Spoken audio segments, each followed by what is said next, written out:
ಚಿನ್ಮಯ್ಯನ ಸ್ಕೂಲಿಗೆ ಕಳಿಸ್ತಾ ಇದ್ದೀನಿ. ಸ್ಟಾರ್ಟಿಂಗೇ ನನ್ನ ಮಗನ ವೀಡಿಯೋಯಿಂದನೇ ಸ್ಟಾರ್ಟ್ ಮಾಡ್ತಾ ಇದ್ದೀನಿ ಹೇಳ್ಬೇಕಂದ್ರೆ ವ್ಲಾಗ್ನ.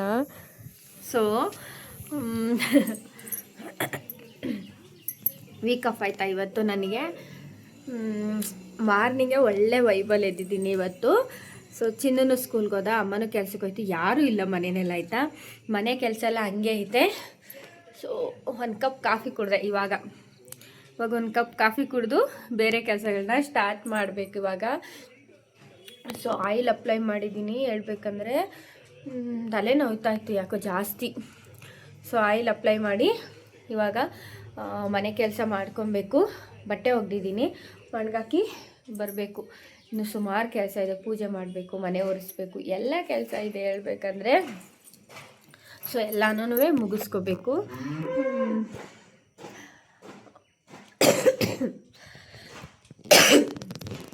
ಸ್ವಲ್ಪ ಕೆಮ್ಮು ಇದೆ ಹೇಳ್ಬೇಕಂದ್ರೆ. ಸೊ ಬನ್ನಿ ವ್ಲಾಗ್ ಸ್ಟಾರ್ಟ್ ಮಾಡೋಣ. ಎಲ್ರಿಗೂ ನಮಸ್ಕಾರ. ಎಲ್ಲರೂ ಹೇಗಿದ್ದೀರಾ? ಐ ಹೋಪ್ ಎಲ್ಲರೂ ಚೆನ್ನಾಗಿದ್ದೀರಾ ಅಂತ ಭಾವಿಸ್ತೀನಿ. ನಾನು ತುಂಬ ಚೆನ್ನಾಗಿದ್ದೀನಿ. ವೆಲ್ಕಮ್ ಟು ನಾನು ನನ್ನ ಮಗ ಡೈಲಿ ವ್ಲಾಗ್. ನಾನು ಆಶಾ ಆಯಿತಾ. ಬನ್ನಿ ಬಟ್ಟೆ ಎಲ್ಲ ಒಣಗಾಕಬೇಕು, ಕೆಲಸ ಐತೆ ಹೇಳ್ಬೇಕಂದ್ರೆ. ಬೇಗ ಕೆಲಸ ಮಾಡಿಕೊಂಡು ಮನೇಲಿರಬೇಕು. ಬನ್ನಿ ವ್ಲಾಗ್ ಕಂಟಿನ್ಯೂ ಮಾಡ್ತೀನಿ. ಈ ವ್ಲಾಗ್ ಏನಾದರೂ ಇಷ್ಟ ಆದರೆ ಪ್ಲೀಸ್ ಲೈಕ್ ಮಾಡಿ, ಶೇರ್ ಮಾಡಿ, ಸಬ್ಸ್ಕ್ರೈಬ್ ಮಾಡಿ, ನಿಮ್ಮ ಫ್ರೆಂಡ್ಸ್ ಆ್ಯಂಡ್ ಫ್ಯಾಮಿಲಿ ಗ್ರೂಪ್ಗೆ ಶೇರ್ ಮಾಡಿ ಅಂತ ಹೇಳ್ತಾ ಬನ್ನಿ ವ್ಲಾಗ್ ಕಂಟಿನ್ಯೂ ಮಾಡೋಣ. ಸೊ ಬೆಳಗಿಂದ ಬಟ್ಟೆದೇ ಕೆಲಸ ಆಗಿಬಿಟ್ಟಿದೆ ಆಯಿತಾ. ಬಟ್ಟೆ ಒಕ್ಕೊಂಡೇ ಕುಂತಿದ್ದೀನಿ ಹೇಳ್ಬೇಕಂದ್ರೆ. ಕೈಯಲ್ಲಿ ಒಗೆಯಂಗಿದ್ರೆ ಸ್ವಲ್ಪ ಲೇಟ್ ಆಗ್ತಿತ್ತು. ಸೊ ಬಟ್ಟೆ ಎಲ್ಲ ತಂದು ಒಣಗಾಕಿ ಮನೆಯೆಲ್ಲ ಕ್ಲೀನ್ ಮಾಡಿಕೊಂಡು ರೂಮೆಲ್ಲ ಕ್ಲೀನ್ ಮಾಡ್ಕೊಬೇಕಾಯಿತು. ಆಮೇಲೆ ಕಿಚನ್ ಕ್ಲೀನ್ ಮಾಡ್ಕೊಂಬಿಡೋಣ ಅಂತ ಬಂದೆ. ಸೊ ರಜಾ ಇದೆಯಲ್ಲ, ಎಲ್ಲ ಕೆಲಸ ನಾನೇ ಮಾಡ್ಕೊಳೋಣ ಅಂತೇಳಿ ಬೇಗ ಬೇಗ ಮಾಡ್ಕೊತಾ ಇದ್ದೀನಿ. ಏನಂದರೆ ಕೆಲವೊಂದು ಸತಿ ಎಷ್ಟೇ ಟೈಮ್ ಇದ್ದರೂ ನನಗೆ ಸಾಕಾಗಲ್ಲ ಆಯಿತಾ. ಯಾವ ಕೆಲಸ ಮಾಡಬೇಕು, ಯಾವ ಕೆಲಸ ಬಿಡಬೇಕು ಅನ್ನೋದೇ ನಂದೊಂದು ಕನ್ಫ್ಯೂಷನಲ್ಲಿ ಇರ್ತೀನಿ. ಸೊ ಹಂಗಾಗಿದೆ, ಸ್ವಲ್ಪ ಲೇಸಿ ಆಗಿಬಿಟ್ಟು ಮಾಡ್ಕೊಂಡ್ರಾಯ್ತು ಬಿಡು ಅಂದ್ಬಿಟ್ಟು ಸುಮ್ಮನೆ ಆಗ್ಬಿಡ್ತೀನಿ ಆಯಿತಾ. ಬೇಗ ಬೇಗ ಕೆಲಸ ಮಾಡೋಕ್ಕೋಗಲ್ಲ. ಆ್ಯಕ್ಟಿವ್ ಆಗಿದ್ದರೆ ಮಾತ್ರ ನನ್ನನ್ನು ಮೀರ್ಸೋರಿರಲ್ಲ ಕೆಲಸ ಮಾಡೋದ್ರಲ್ಲಿ. ಸ್ವಲ್ಪ ಲೇಸಿ ಆದೆ ಅಂದರೆ ಕೆಲಸ ಆಗಲ್ಲ ನಂದು ಹೇಳ್ಬೇಕಂದ್ರೆ. ಎಷ್ಟು ಲೇಟಾಗಿತ್ತಂದರೆ ಚಿನ್ಮಯ್ಯು ಏನಿಲ್ಲ ಅಂದರೂ 7:45ಗೆ ಮನೆ ಬಿಡ್ತಾನೆ ಆಯಿತಾ. ಅವ್ನು ವ್ಯಾನ್ ಬರೋದು 7:45ಗೆ. 7:35 40ಕ್ಕೆ ಅವ್ನು ಮನೆ ಬಿಡ್ತಾನೆ.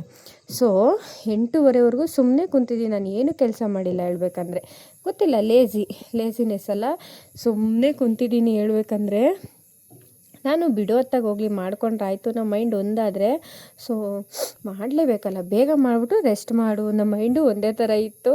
ಸೊ ನನಗೆ ಯಾವ ಥರ ಇತ್ತೋ ಆ ಥರ ಸ್ವಲ್ಪ ಲೇಸಿಯಾಗೆ ಡೇನ ಸ್ಟಾರ್ಟ್ ಮಾಡ್ತಾಯಿದ್ದೀನಿ ಹೇಳ್ಬೇಕಂದ್ರೆ. ಸೊ ಬೇಗನೆ ಕೆಲಸ ಮುಗಿಸ್ಕೋಬೇಕಾಯ್ತು. ಬಿಕಾಸ್ ಸ್ವಲ್ಪ ಹೊಂದುಡ್ಕಿಗೆ ಹೋಗ್ಬೇಕಾಯಿತು, ಕೆಲಸಗಳೆಲ್ಲ ಇತ್ತು. ಕಿಚನೆಲ್ಲ ಕ್ಲೀನ್ ಮಾಡಿಕೊಂಡು ರೂಮೆಲ್ಲ ಕ್ಲೀನ್ ಮಾಡಿದ್ದೆ. ಕ್ಲೀನಾಗಿ ಕಸ ಗುಡಿಸ್ಕೊಂಬಂದ್ಬಿಡೋಣ ಅಂಥೇಳಿ ಇದ್ರೆಡೆ ಎಲ್ಲ ಸುಮಾರು ನನ್ನ ಮಗ ಚಿನ್ಮಯ್ ಏನು ಮಾಡಿದ ಅಂದರೆ ಪೇಪರ್ಸ್ನೆಲ್ಲ ಹರಿದು ಹಾಕ್ಬಿಟ್ಟಿದೆ. ಎಷ್ಟೊಂದು ನೋಟ್ಬುಕ್ಸು ಅದು ಇದು ಕ್ರಾಫ್ಟ್ ಮಾಡೋಕ್ಕೋಗಿ ತುಂಬಾ ನೋಟ್ಬುಕ್ಸ್ ಎಲ್ಲ ಹರಿದು ಹಾಕ್ಬಿಟ್ಟಿದ್ದೆ ಹೇಳ್ಬೇಕಂದ್ರೆ. ಅದು ಕ್ಲೀನ್ ಮಾಡೋಕ್ಕೆ ಎಷ್ಟು ಟೈಮ್ ತೊಗೊಂತಂದರೆ ಇದು 2 ರೌಂಡು ನಾನು ಕಸ ಗುಡಿಸಿರೋದು ಹೇಳ್ಬೇಕಂದ್ರೆ. ಅಷ್ಟು ಪೇಪರ್ಸ್ ಎಲ್ಲ ಅಲ್ಲೇ ಇತ್ತು. ಶಾರ್ಪ್ ಮಾಡ್ಕೊತಾನಲ್ವ, ಶಾರ್ಪ್ನರ್ ಯೂಸ್ ಮಾಡ್ತಾನಲ್ವ, ಪೆನ್ಸಿಲ್ದು ಡಸ್ಟೆಲ್ಲನೂ ಅಲ್ಲೇ ಇತ್ತು ಹೇಳ್ಬೇಕಂದ್ರೆ. ಮಂಚದಡೆ, ದಿವಾನ್ ಕಟ್ಟೆರಲ್ಲೆಲ್ಲ ಹಾಕ್ಬಿಟ್ಟಿದ್ದ ಹೇಳ್ಬೇಕಂದ್ರೆ. ಸೊ ಅವೆಲ್ಲ ಕ್ಲೀನ್ ಮಾಡಿಕೊಂಡು ಒಂದು ಕಡೆಯಿಂದ ಎಲ್ಲ ಕ್ಲೀನ್ ಮಾಡ್ಕೊಂಡು ಬಂದಿದ್ದಾಯಿತು ನಾನಂತೂ. ಸೊ ಏನಿಲ್ಲ ಅಂದರೂ ಆ ಕ್ಲೀನಿಂಗಿಗೆ 1 ಅವರ್ ಟೈಮ್ ತೊಗೊಂತು ಅಂದ್ಕೊತೀನಿ. ನಾನು ಅಷ್ಟು ಟೈಮ್ ನೋಡಲಿಲ್ಲ. ಸೊ ಅದೆಲ್ಲ ಆಗಿ ಪಾತ್ರೆ ಎಲ್ಲ ಈಚೆ ಹಾಕಿದ್ದೆ, ಬತ್ಲಿಗೆ ಹಾಕ್ಬಿಟ್ಟಿದ್ದೆ ಇವತ್ತು. ನಂಗೆ ಗೊತ್ತು ಒಳಗಡೆ ಪಾತ್ರೆ ತೊಳೆಯೋಕ್ಕಾಗಲ್ಲ ಅಂಥೇಳಿ. ಒಂದು ರಾಶಿ ಪಾತ್ರೆ ಎಲ್ಲ ತೊಳ್ಕೊಂಡು ಬರೋಷ್ಟೊತ್ತಲ್ಲಿ ಆಗಲೇ 10 ಗಂಟೆ ಆಗಿಬಿಟ್ಟಿತ್ತು ಅನಿಸುತ್ತೆ. ಸೊ ಯಾವ ಕೆಲಸ ಮಾಡಲಿ ನಮ್ಮ ಮೈಂಡಲ್ಲೇ ಕಳೆದೋಯ್ತು ಹೇಳ್ಬೇಕಂದ್ರೆ. ಇರುತ್ತೆ ಈ ಥರ ಎಲ್ಲ. ನಾನು ಕ್ಲೀನಾಗೆಲ್ಲ ಪಾತ್ರೆ ಜೋಡಿಸ್ಕೊಂಡು ಬೇರೆ ಕೆಲಸಗಳನ್ನು ನೋಡೋಣ ಅಂತ ಹೇಳಿದ್ನಲ್ಲ, ಸ್ವಲ್ಪ ಹೊಂದುಡ್ಕಿಗೆ ಹೋಗಬೇಕಾಯಿತು. ಸೊ ಅಪ್ಪನೂ ಮನೆ ತವಿತ್ತು, ಹಾಗಾಗಿ ಹೋಗ್ಬಿಟ್ಟು ಬರೋಣ ಅಂಥೇಳಿ ನಾನು ರೆಡಿ ಆಗ್ತಾಯಿದ್ದೆ. ಅಮ್ಮನೂ ಇರಲಿಲ್ಲ ಹೇಳ್ಬೇಕಂದ್ರೆ. ಅದೊಂದು, ಅಮ್ಮನೂ ಎಲ್ಲ ಹೊರಗಡೆ ಹೋಗ್ಬಿಟ್ಟಿತ್ತು. ಸೊ ನಾನು ಅಪ್ಪ ಇಬ್ಬರೇ. ಚಿನ್ಮಯ್ ಸ್ಕೂಲ್ಗೆ ಹೋಗಿದ್ದ. ನನ್ನದೇ ಆದ ಕೆಲವೊಂದು ಕೆಲಸಗಳಿರುತ್ತೆ ರಜಾ ಇದ್ದಿದ್ದ ದಿವಸ. ಸೊ ಅದೆಲ್ಲನೂ ಅವತ್ತೇ ಮಾಡ್ಕೋಬೇಕು. ಇನ್ನೊಂದು ದಿವಸ ರಜಾ ಹಾಕ್ಬಿಟ್ಟು ನಾನು ಅದಕ್ಕೆಲ್ಲ ಮಾಡ್ಕೊತೀನಿ ಅಂದರೆ ಅದು ಸುಳ್ಳು ಹೇಳ್ಬೇಕಂದ್ರೆ. ನನಗೆ ಯಾವಾಗ ರಜೆ ಸಿಗುತ್ತಲ್ಲ ಆವಾಗ ನಾನು ಮಾಡ್ಕೊತೀನಿ.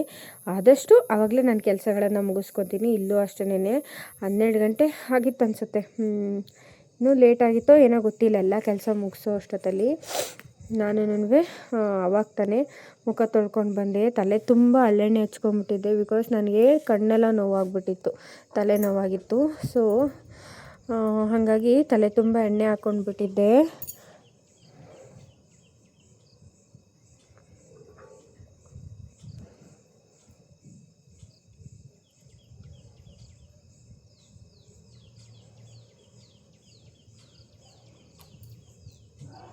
ಎಷ್ಟು ಬೇಗ ನಾನು ಕೆಲಸ ಮಾಡ್ತೀನಿ ಗೊತ್ತಾ, ಸಮ್ಟೈಮ್ಸು ಆಗೋದೇ ಇಲ್ಲ ನನಗೆ. ಅದೇ ಬೇಜಾರು ಹೇಳ್ಬೇಕಂದ್ರೆ. ಮಾರ್ನಿಂಗ್ ಎಷ್ಟು ಬೇಗ ಎದ್ದು ಆ್ಯಕ್ಟಿವ್ ಆಗಿದ್ರು ಸಮ್ಟೈಮ್ಸ್ ತುಂಬಾ ಡಿಲೇ ಆಗಿಬಿಡುತ್ತೆ. ಸೊ ನಾನು ನಿಧಾನ ಅನಿಸುತ್ತೆ ಕೆಲಸ ಮಾಡೋದು ಅನಿಸುತ್ತೆ. ಇವಾಗ ಕೆಲಸ ಮುಗೀತು ಆಯಿತಾ.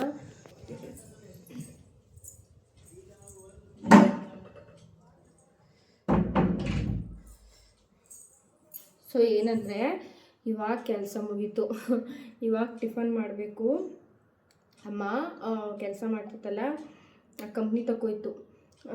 So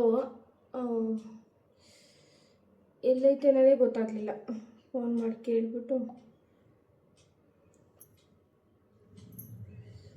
almost time 12:50 already. ಇವಾಗ ತಿಂಡಿ ತಿನ್ಬೇಕು ನಾನು. ಎಲ್ಲಿದ್ಯಮ್ಮ? ಹೌದಾ, ಸರಿ.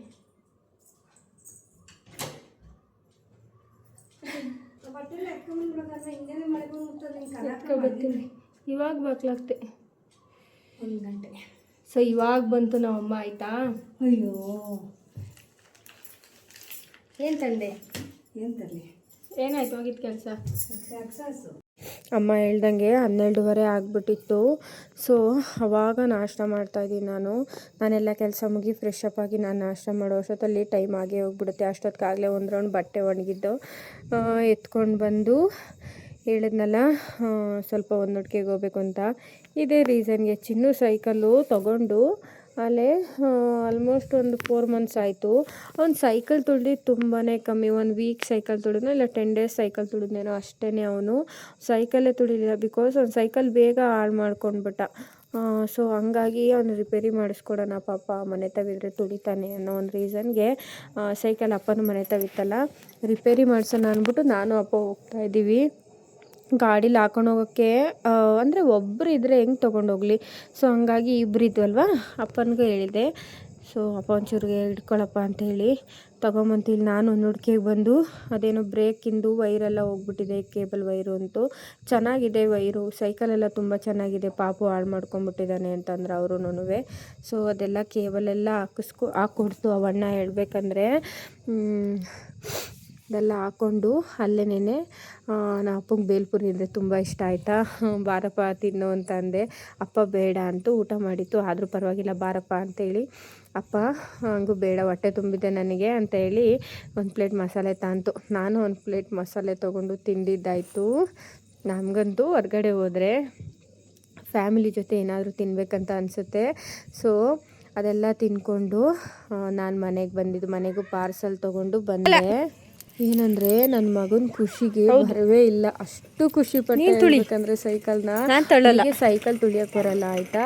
ಸೊ ಅವನಿಗೆ ಸೈಕಲ್ ಕೊಡಿಸ್ಬೇಕು ಅಂತ ಆಸೆ ಇತ್ತು, ಅವನು ಕೇಳ್ತಾನೆ ಇದ್ದ. ನಾನು ಹೇಳಿದ್ದೆ 5th ಕೊಡಿಸ್ತೀನಿ ಅಂತ ಹೇಳಿ. ಸೊ ಅದ್ರ ಪ್ರಕಾರನೇ ಕೊಡಿಸಿದ್ವಿ. ಒಂದು ಸೈಡ್ಗೆ ತುಳಿಲಿಲ್ಲ, ಹಾಳು ಮಾಡ್ಕೊಂಡ್ಬಿಟ್ಟ. ಅದು ಇನ್ನೂ ರ್ಯಾಪರೇ ತೆಗ್ದಿರಲಿಲ್ಲ, ನೀವು ನೋಡ್ಬೋದು. ಸೊ ಆಮೇಲೆ ನಾನು ರ್ಯಾಪರೆಲ್ಲ ತೆಗ್ದಿದ್ದು. ಅದೇನು ಗೊತ್ತಿಲ್ಲ, ಅವ್ನು ಹೆವಿ ತೀಟೆ ಆಯಿತಾ. ಅದೇ ಹೊಸ ಅಂದರೆ ಇವನೇ ಹಿಂಗೋ, ಬೇರೆ ಮಕ್ಕಳು ಹಿಂಗೋ ನನಗಂತೂ ಗೊತ್ತಾಗಲ್ಲ, ಹೆವಿ ತೀಟೆ ಮಾಡ್ತಾನೆ. ಸೊ ಬಟ್ ಇಟ್ಸ್ ಓಕೆ ಅಂದ್ಬಿಟ್ಟು ನಾವು ತೊಗೊಂಡು ಬಂದು ಒಂದು 10 days ತುಳಿದ್ನೇನೋ ಅಷ್ಟೇ. ಸೈಕಲ್ ತುಳಿಯೋಕ್ಕೂ ಅವನಿಗಿನ್ನೂ ಬರಲ್ಲ ಕ್ಲೀನಾಗಿ. ಅದಕ್ಕೆ 3 wheel ಇರೋದ ತೊಗೊಂಡು ಬಂದಿದ್ದು ನಾನು. ಹೋಗ್ಲಿ ಪಾಪ, ಎಲ್ಲಿಂದ ಬರ್ತಾವಪ್ಪ ಒಂದು ಸೈಕಲ್ ತುಳಿಯೋಕೆ ಬರಲ್ಲ, ರೋಡ್ಗೆ ಹೋಗ್ಬಿಡ್ತಾನೆ. ನನಗೆ ಅದೇ ಭಯ. ನೀನು ವಯಸ್ಸಲ್ಲಿ ನಂಗೆ ಸೈಕಲ್ ಕೊಡ್ಸಿದ್ರೆ ಎಷ್ಟು ಚೆನ್ನಾಗಿರೋದು. ಮನೇಲಿ ಯಾರಾದರೂ ಒಬ್ರು ಇದ್ದು ನೋಡ್ಕೊತಾರೆ, ಅಬ್ಸರ್ವ್ ಮಾಡ್ತಾರೆ, ಸರಿ ಹೋಗುತ್ತೆ. ಸೈಕಲ್ ತುಳಿಯೋ ನಾನು ಕೆಲ್ಸಕ್ಕೆ ಹೊರಟೋಗ್ತೀನಿ. ಸೊ ಹಂಗಾಗಿ ನಾನು ಅವಾಯ್ಡ್ ಮಾಡಿದ್ದೆ. ಅಮ್ಮ ರಿಪೇರಿ ಮಾಡಿಸು ಅಂತಿದ್ದ, ನನಗೂ ರಿಪೇರಿ ಮಾಡಿದೆ. ಅವನ ಹತ್ರ ಜಾಸ್ತಿ ಹೇಳಿಸ್ಕೊಂಡ್ರೆ ನನಗೆ ಅಷ್ಟು ಕಂಫರ್ಟಬಲ್ ಅನ್ಸಲ್ಲ ಪಾಪ ಅವನ ಹತ್ರ. ಅವನೇನು ಕೇಳಲ್ಲ ಸಾಮಾನ್ಯವಾಗಿ. ಸೊ ಚಪ್ಪಲಿ ಮೇಲೆ ಹೋಗ್ತದ ಮಾಡಿಸ್ಕೊಟ್ಬಿಟ್ಟೆ. ಅಷ್ಟೊತ್ತಿಗೆ ನಮ್ಮ ಚಿಕ್ಕದು ಎದ್ದೊಳ್ತು. ಅವನಿಗೆ ಸೈಕಲ್ ಅಂದರೆ ಹೆವಿ ಇಷ್ಟ. ಅವನಿಗೆ ಅವನದು ಸೈಕಲ್ ಇದೆ, ಪುಟ್ಟ ಸೈಕಲ್ ಇದೆ ಅವನದು. ಅವನು ಏನೋ ಮಾಡ್ಕೊಂಡಿದ್ದಾನೆ ಅನಿಸುತ್ತೆ ಸೈಕಲ್ನ. ಸೈಕಲ್ ಯಾವಾಗ ತಾನೇ ಇದ್ದಿದ್ನಲ್ಲ, ಸೈಕಲ್ ತುಳಿಬೇಕು ಅಂತ ಅವನಿಗೂ ಆಸೆ. ನಮ್ಮ ಚಿನ್ನುಗೆ ಡಬಲೆಲ್ಲ ಹೊಡೆಯೋಕ್ಕೆ ಬರಲ್ಲ. ಸೊ ಹಂಗಾಗಿ ನಾನು ತುಳಿತೀನಿ ನಿಂತಿದ್ದ. ತುಳಿಯೋಕ್ಕೆ ಬರಲ್ಲ ಹಂಗೆ ರೌಂಡ್ ಇಬ್ರು.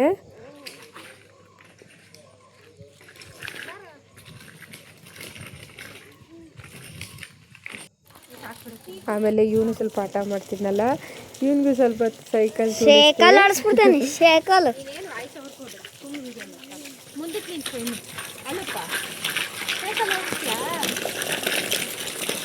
ಏನು ಗೊತ್ತಾ, ಒಬ್ಬ ಏನು ಮಾಡ್ತಿರ್ತಾನೋ ಇನ್ನೊಬ್ಬನು ಅದೇ ಕೆಲಸನೇ ಮಾಡಬೇಕು. ನಮ್ಮ ಮನೆಯಲ್ಲಿ ಹೇಳ್ಬೇಕಂದ್ರೆ ನನ್ನ ಮನೆ ಮಕ್ಕಳು ತುಂಬ ದಿವಸ ಆದಮೇಲೆ ನಾನು ರೈನ್ಬೋಸ್ ನೋಡಿದೆ ಆಯಿತಾ. ನಮ್ಮ ಗುಬ್ಬಿಗೂ ತೋರಿಸ್ದೆ. ಚಿನ್ಮಯ್ದು ಸಣ್ಣದು ಪಾಪು ಇದ್ದಾಗೇನೋ ನಾನು ನೋಡಿದ್ದು, ಅದೊಂದು ಫೋಟೋ ಇದೆ ನನ್ನ ಹತ್ರ. ಅದು ಬಿಟ್ಟರೆ ಇವಾಗಲೇ ನಾನು ರೈನ್ಬೋಸ್ ನೋಡಿದ್ದು. ನನ್ನ ಮಗ ಒಂದು ವರ್ಷದ ಪಾಪು ಅನಿಸುತ್ತೆ, ಆವಾಗ ನಾನು ರೈನ್ಬೋಸ್ ನೋಡಿದ್ದು. ಸೊ ನಾನು ಇವಾಗಲೇ ನೋಡಿದ್ದು. ಸೊ ನಾನು ಎಕ್ಸೈಟ್ ಆಗಿದ್ದೆ ಹೇಳ್ಬೇಕಂದ್ರೆ. ಸೊ ಅದು ನನಗೆ ನಮ್ಮ ಗುಬ್ಬಿಗೂ ತೋರಿಸ್ತಾ ಇದೆ ನೋಡಮ್ಮ ಅಂತ ಹೇಳಿ. ಅದು ಎಷ್ಟು ಎಲ್ರಿಗೂ ಹೇಳ್ಕೊಂಬಂತು ಹೇಳ್ಬೇಕಂದ್ರೆ ನಾನು ರೈನ್ಬೋ ನೋಡಿದೆ ಅಂತ ಹೇಳಿ. ಸೊ ನನಗೂ ಅವನಿಗೆ ತೋರಿಸಿ ಒಂಥರ ಖುಷಿನೇ ಹೇಳ್ಬೇಕಂದ್ರೆ. ಮನೆಗೆ ಬಂದು ಸ್ವಲ್ಪ ಚಿನ್ನುಗೆ ಹೋಮ್ವರ್ಕ್ ಎಲ್ಲ ಇತ್ತು, ಮುಗಿಸೋ ಅಷ್ಟೊತ್ತಲ್ಲಿ ರೇಖಾನು ಮಸಾಲೆ ತಂದಿದ್ದಲ್ಲ ನಾನು ಸಂಜೆ. ಅವ್ನು ಸೈಕಲ್ ತುಳಿಯೋ ಇದರಲ್ಲಿ ತಿಂದಿರಲಿಲ್ಲ. ಸೊ ಅವನಿಗೆಲ್ಲ ಕಲಿಸ್ಕೊಡ್ತಾಯಿದ್ಲು. ನಾನು ಇಲ್ಲಿ ತರಕಾರಿ ಸಾಂಬಾರು ಮಾಡೋಣ ಅಂತೇಳಿ ತರಕಾರಿ ಎಲ್ಲ ಬೇಯಿಸ್ಕೊಂಡು ಬೇಗ ಮಾಡ್ಕೊಳ್ತಾ ಇದ್ದೀನಿ ಸಾಂಬಾರನ್ನ. ಯಾಕಂದರೆ ಕರೆಂಟ್ ಹೋಗಿ ಬಂತು, ಕರೆಂಟ್ ಇರುತ್ತೋ ಇರಲ್ವೋ ಅಂಥೇಳಿ ತರಕಾರಿ ಸಾಂಬಾರು ಮಾಡಿಬಿಟ್ಟು ಕಾಳೆಲ್ಲ ಕಡಲೆಕಾಳು ಬಟಾಣಿ ತರಕಾರಿ ಎಲ್ಲ ಹಾಕಿ ಸ್ವಲ್ಪ ಹುಳಿ ಸಾರು ಮಾಡೋಣ ಬೆಳಗಿಗೂ ಆಗೋ ಥರ ಅಂತ ಹೇಳಿ ಮಾಡ್ಕೊಳ್ತಾ ಇದ್ದೀನಿ. ನೈಟ್ ಹೊತ್ತು ಮುದ್ದೆನೇ ಆದಷ್ಟು ಮಾಡ್ಕೊತೀನಿ. ಟೈಮ್ಸಲ್ಲಿ ಆಗಲ್ಲ ಅಷ್ಟೇನೆ, ಮಿಕ್ಕಿ ಟೈಮಲ್ಲೆಲ್ಲ ಮಾಡ್ಕೊಂಬಿಡ್ತೀನಿ. ಸ್ವಲ್ಪ ದೋಸೆ ಬ್ಯಾಟ್ರ್ ಬೇರೆ ಇತ್ತು, ಅಪ್ಪ ಮುದ್ದೆ ಬೇಕು ನನಗೆ ಅಂತ ಹೇಳಿದರು. ಸೊ ಹಂಗಾಗಿ ಸಾಂಬಾರು ಮಾಡಿಬಿಟ್ಟು ಅವ್ರಿಗೆ ಮುದ್ದೆ ಅನ್ನ ಮಾಡಿ ಕೊಟ್ಟೆ ನಾನು. ಅನ್ನ ತಿನ್ನೋರು ತಿನ್ಕೊತಾರಲ್ವ, ನಾನು ಮುದ್ದೆ ಮಾಡಿಕೊಟ್ಬಿಟ್ಟು ಸ್ವಲ್ಪ ರೆಸ್ಟ್ ಮಾಡೋಣ ಅನ್ನೋ ಥರನೂ ಆಗ್ಬಿಟ್ಟಿತ್ತು. ಗೊತ್ತಿಲ್ಲ ಇವತ್ತು ಯಾಕೆ ಹಂಗಾಯಿತು ಅಂತ ಹೇಳಿ. ನನಗೂ ಸ್ವಲ್ಪ ಮೈಗ್ರೇನು, ತಲೆ ವಿಪರೀತ ನೋವು, ಒಂದು ಕಡೆ ಸುಸ್ತು ಬೇರೆ. ಸೊ ಎಲ್ರಿಗೂ ಊಟ ಇಟ್ಕೊಟ್ಬಿಟ್ಟು ಚಿನ್ಮಯ್ ಇವತ್ತು ಯಾಕೋ ಊಟನೇ ಮಾಡಲ್ಲ ಅಂತಿದ್ದ, ಮಸಾಲೆ ತಿಂದಿದ್ದಲ್ಲ. ಸೊ ನನಗೆ ಸ್ವಲ್ಪ ಮನಸ್ಸು ತಡಿತಾ ಇರಲಿಲ್ಲ, ಮುದ್ದೆ ತಿನ್ನು ಅನ್ನ ತಿನ್ನಬೇಡ ಅಂಥೇಳಿ ನಾನು ಸ್ವಲ್ಪ ಮುದ್ದೆ ತಿನ್ನಿಸ್ತಾ ಇದ್ದೆ ಅವನಿಗೆ. ಇವಾಗ ಬಿಡು, ನಾನು ಏನು ತಿನ್ನಬೇಡ ಅಂದರೆ ಹಾಗೆ ಮಲ್ಕೊಂಬಿಡ್ತಾನೆ. ಹಶ್ವಾಗಿರುತ್ತಲ್ಲ, ಮಿಡ್ನೈಟಲ್ಲಿ ಹಶ್ವಾಗುತ್ತೆ, ಒದ್ದಾಡ್ತಾ ಇರ್ತಾನೆ. ಸೊ ನಾನು ಅದೆಲ್ಲ ಅಬ್ಸರ್ವ್ ಮಾಡಿದ್ದೀನಿ. ಹಾಗಾಗಿ ಅವ್ನಿಗೊಂದು ಸ್ವಲ್ಪ ಹೊಟ್ಟೆ ತುಂಬ ತಿನ್ನಿಸ್ಬಿಟ್ಟು ಅದು ಇದು ತೋರಿಸ್ಕೊಂಡಾನ ತಿನ್ನಿಸ್ಬಿಡ್ತೀನಿ ಹೇಳ್ಬೇಕಂದ್ರೆ ನನ್ನ ಮಗನಿಗೆ. ಅನಿಸುತ್ತೆ ಇವನಿನ್ನೇನು ಚಿಕ್ಕ ಪಾಪುನ ಅಂತ. ಸೊ ಅವನು ಊಟ ಮಾಡಲ್ಲ, ನನಗೆ ಅದೇ ಒಂದು ಊಟ ಮಾಡಲ್ಲಲ್ಲ ಅನ್ನೋದೇ ಒಂದು ನನಗೆ ಬೇಜಾರು ಹೇಳ್ಬೇಕಂದ್ರೆ. ಸೊ ಅವನಿಗೆ ಸ್ವಲ್ಪ ಅಂತೇಳಿ ಅವನಿಗೆ ಸ್ವಲ್ಪ ರೈಸ್ ಹಾಕ್ಕೊಂಡು ಅಪ್ಪನಿಗೆಲ್ಲ ಅನ್ನ ಬಡಿಸಿದೆ.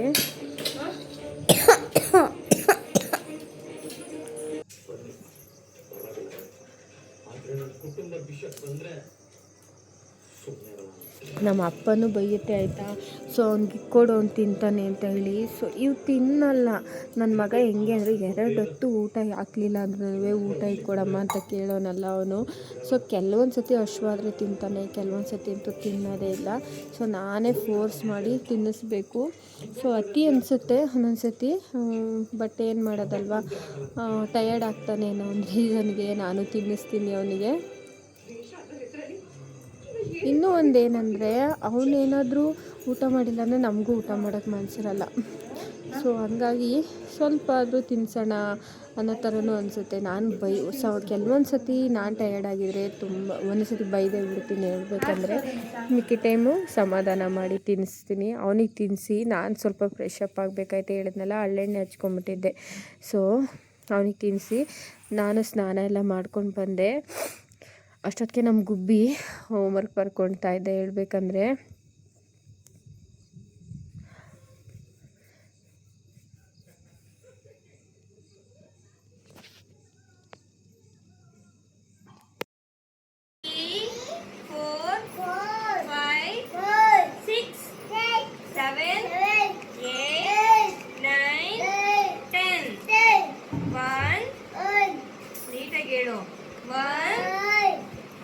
ಯಾಕೋ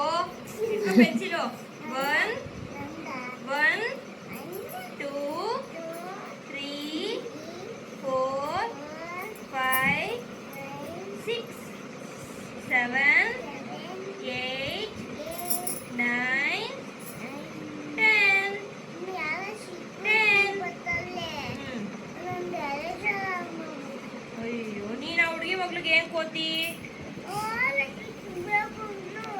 ಕೊಟ್ಬಿಟ್ಟೆ ಮ್ಯಾಮ್ಗೆ ಹೇಳ್ಬೇಕು ನೀನು ಅವಾಗ ಅನ್ಲಿಲ್ವಾ ನೀನು ಮ್ಯಾಮ್ ಮ್ಯಾಮ್ ಅಂತ ಹೋಗ್ಬೇಕು ಮ್ಯಾಮ್ ಹತ್ರಕ್ಕೆ ಮ್ಯಾಮ್ ಯಾವ ಡ್ಯಾನ್ಸ್ ಹೇಳ್ಕೊಂಡು ಕೊಡ್ತೀನಿ ಅಂತ ಹೇಳಿದ್ರು ನಿನಗೆ ನೀನೇನು ಡ್ಯಾನ್ಸ್ ಸೇರಲ್ಲ ಅಂದ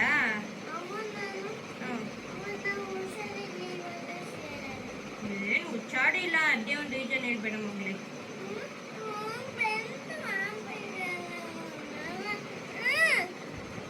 ಏನು ಚಿಕ್ಕ ಹುಡುಗಿ ಹೆಸರೇನು ಚಿಕ್ಕ ಹುಡುಗಿ ಹೆಸರೇನು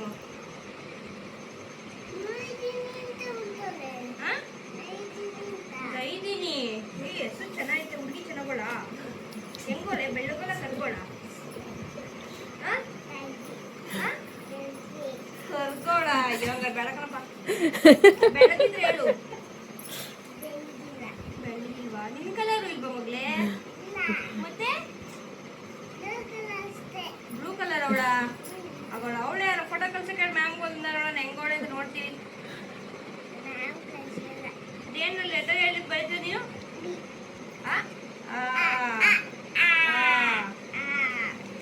ಮ್ಯಾಮ್ ಬೆಳ್ಳನ ಹೇಳ್ಕೊಟ್ಟಿದ್ದು ಇವತ್ತು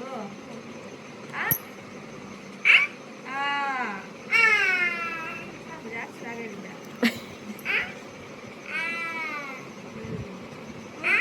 ಹೇಳಪ್ಪ ಹೇಳಿಲ್ಲ ಅಂದ್ರೆ ನೀನು ಚಂದ ಕೊಡ್ಸೋ ನಾಳಿಕೆ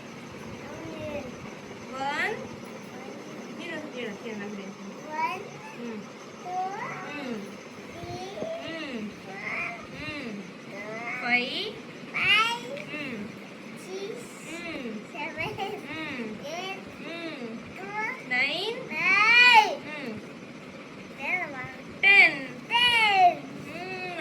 ಶಬಾಷ್ ಇದಂಗೆ ನೆಕ್ಸ್ಟ್ ಡೇ ಕಂಟಿನ್ಯೂಷನ್ ವ್ಲಾಗ್ ಆಗಿರುತ್ತೆ ಆಯಿತಾ. ಸೊ ನಾನು ಇವತ್ತು ಕ್ಯಾಬಲ್ಲೇ ಕಂಪ್ನಿಗೆ ಹೋದೆ.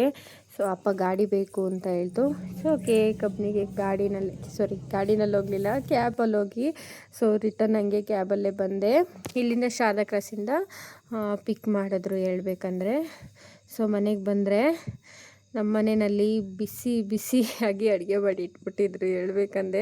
ಅಮ್ಮ ರೊಟ್ಟಿ ಪಲ್ಯ ಚಟ್ನಿ ಮಾಡಿದರು.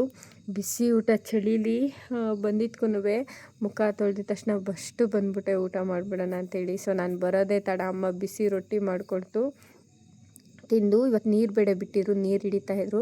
ಸೊ ನಾನು ಊಟ ಮಾಡ್ಕೊಂಬಿಡೋಣ ಅಂಥೇಳಿ ಊಟ ಮಾಡ್ಕೊತಾ ಇದ್ದೆ. ಸೊ ಅನಿಸುತ್ತೆ ಕೆಲವೊಂದು ಸತಿ ತುಂಬ ಟಯರ್ಡ್ ಆದಾಗ ಯಾರಾದರೂ ಮಾಡಿಕ್ಬಿಟ್ರೆ ತಿಂದ್ಬಿಡೋಣ ಅಂತ ಹೇಳಿ. ಸೊ ಅದು ತೃಪ್ತಿ ಅಲ್ವಾ. ಸೊ ನನಗೂ ಅದೇ ಥರನೇ ಅನಿಸುತ್ತೆ. ಅಮ್ಮ ಮಾಡಿಟ್ಬಿಟ್ಟು ನಾನು ಟಯರ್ಡಾಗಿ ಬಂದಿದ್ಕು ಬೇಗನೆ ಊಟ ಮುಗಿಸ್ಕೊಂಡು ಯಾವಾಗ ಮಲಿಕೊಳ್ತೀನಪ್ಪ ಅನ್ನೋ ಥರನೂ ಆಗಿಬಿಟ್ಟಿತ್ತು ಹೇಳ್ಬೇಕಂದ್ರೆ. ಸೊ ಅಷ್ಟೊಂದು ನಮ್ಮ ಗುಬ್ಬಿ ಮಕ್ಕಳು ಇಬ್ಬರೂ ಊಟ ಮಾಡ್ತಾಯಿದ್ರು. ನಮ್ಮಪ್ಪ ನಮ್ಮಮ್ಮಗೆ ಬಿಸಿ ರೊಟ್ಟಿ ಹಾಕೊಬಂದು ಕೊಡ್ತಾಯಿತ್ತು ಹೇಳ್ಬೇಕಂದ್ರೆ. ಟಯರ್ಡಾಗಿ ಬಂದಿದ್ವಲ್ವ. ಸೊ ಅಮ್ಮ ರೊಟ್ಟಿ ಹಾಕಿದ್ದು ಆಯಿತಾ, ಒಂದೇ ಒಂದು ನಮ್ಮ ಅಪ್ಪ ರೊಟ್ಟಿ ತಗೊಂಬಂದು ಕೊಡ್ತಾಯಿತ್ತು ನಮ್ಮಮ್ಮನಿಗೆ ತಿನ್ನು ಅಂತ ಹೇಳಿ.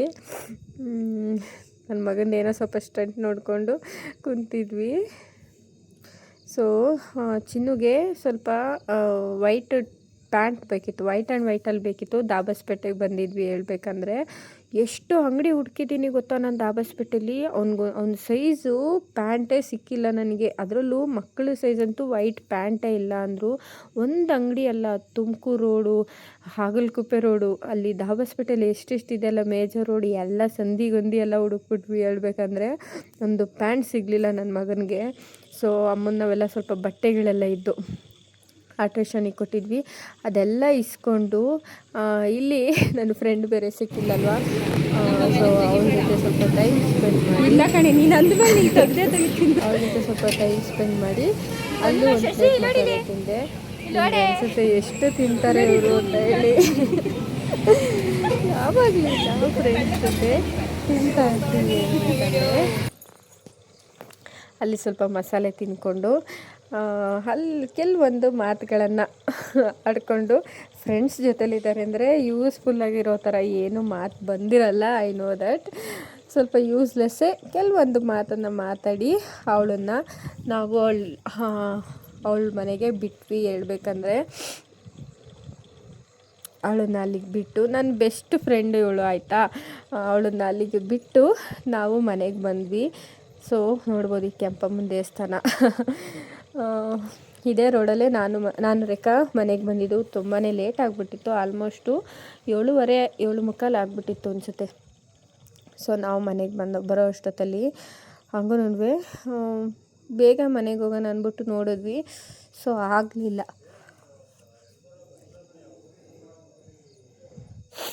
ಅಮ್ಮನಿಗೆ ಹೇಳಿದೆ ನಾನು ಹಂಗೂ ಪ್ಯಾಂಟ್ ಸಿಗಲಿಲ್ಲ, ಅದಕ್ಕೆ ನಮ್ಮಪ್ಪ ಬಿಡು ನಾನು ಹೊನ್ನೂಡ್ಕೆಗೆ ಹೋಗಿ ಕೇಳ್ತೀನಿ ಅಂತ ಹೇಳ್ತು. ಸೊ ಅಪ್ಪನೂ ನಾನು ಮನೆಗೆ ಬಂದು ಹೇಳಿದ್ದೆ ತಡ, ಗಾಡಿ ತೊಗೊಂಡು ಇಬ್ಬರು ಹೊರಟೋಗ್ಬಿಟ್ರು. ಯಾಕಂದರೆ ಮೊಮ್ಮಕ್ಕಳಲ್ವ, ಸೊ ಅವ್ರಿಗೆ ಬೇಕು ಅಂದಿದ್ದು ಬೇಕು. ನಾನು ಪ್ಯಾಂಟ್ ಒಂದು ತೊಗೊಂಬ ಅಮ್ಮ ಅಂದರೆ ವೈಟ್ ಶರ್ಟ್ ಯಾವುದೋ ಇಷ್ಟ ಆಯ್ತಂತೆ ಚಿನ್ನುಗೆ. ಚಿನ್ನಕ್ಕೆ ಚೆನ್ನಾಗಿ ಕಾಣಿಸುತ್ತೆ ಅಂದ್ಬಿಟ್ಟು ಬ್ಲ್ಯಾಕ್ ಪ್ಯಾಂಟ್ ಜೊತೆ ವೈಟ್ ಶರ್ಟ್ ಮ್ಯಾಚ್ ಮಾಡೋಣ ಅಂದ್ಬಿಟ್ಟು ವೈಟ್ ಶರ್ಟು ಮತ್ತು ವೈಟ್ ಪ್ಯಾಂಟ್ ತಂದಿತ್ತು. ಶರ್ಟ್ ಮಾತ್ರ ಪ್ಯಾಂಟು ಶರ್ಟ್ ಎರಡೂ ಅಷ್ಟೇ ಕ್ವಾಲಿಟಿ ತುಂಬಾ ಚೆನ್ನಾಗಿತ್ತು. ಚಿನ್ಮಯ್ ಸೈಜ್ ಒಂದು ಸ್ವಲ್ಪ ದೊಡ್ಡ ಸೈಜ್ ಸಿಕ್ತು ಅಂತ ಅನ್ನಿಸ್ತು. ಒಂದು 4 ಇಂಚ್ ದೊಡ್ಡ ಸೈಜ್ ಸಿಕ್ತು. ಬಟ್ ಇಟ್ಸ್ ಓಕೆ, ಸ್ಟಿಚ್ ಮಾಡಿಸಿದ್ರೆ ಕಾಲ ಹತ್ರ ಸರಿ ಹೋಗುತ್ತೆ ಅಂತ ಹೇಳಿ ನಾನು ಸುಮ್ಮನಾದೆ. ಅದೆಲ್ಲ ಮಾರ್ಕ್ ಮಾಡಿ ಕೊಟ್ಟೆ ಅಮ್ಮನಿಗೆ, ಸ್ಟಿಚ್ ಮಾಡಿಕೊಡುತ್ತೆ ಅಂತ ಹೇಳಿ ಮಾರ್ಕ್ ಮಾಡಿ ಕೊಟ್ಟಿದ್ದಾಯಿತು. ಅವನಿಗೆ ಸ್ಟಿಚ್ ಮಾಡಿಸ್ಕೊಡೋಣ ಅಂತ ಹೇಳಿ ಮಾರ್ಕ್ ಮಾಡಿಟ್ರೆ ಅಮ್ಮ ಸ್ಟಿಚ್ ಮಾಡುತ್ತಲ್ವ. ಸೊ ಹಾಗಾಗಿ ಅವನಿಗೆ ಮಾಡಿಕೊಟ್ಟು ಚಿನ್ಮಯ್ಗೆ ಒಂದು ವೈಟ್ ಶರ್ಟ್ ಬೇರೆ ತಂದಿತ್ತು ಆಯಿತಾ, ತುಂಬಾ ಚೆನ್ನಾಗಿ ಕಾಣಿಸ್ತಿದೆ ಹೇಳಬೇಕಂದ್ರೆ. ಸೊ ಯಾವಾಗಾದರೂ ಹಾಕಿದ್ರೆ ಆಯಿತು ಅಂತ ಹೇಳಿ ನಾನು ಸುಮ್ಮನಾದೆ. ಸ್ವಲ್ಪ ನಾನು ಅಡುಗೆ ಎಲ್ಲ ಮಾಡ್ಕೊಂಡ್ಬಿಡೋಣ ಬೇಗ ಅಂತೇಳಿ ಮಾಡ್ಕೊತಾ ಇದ್ದೀನಿ.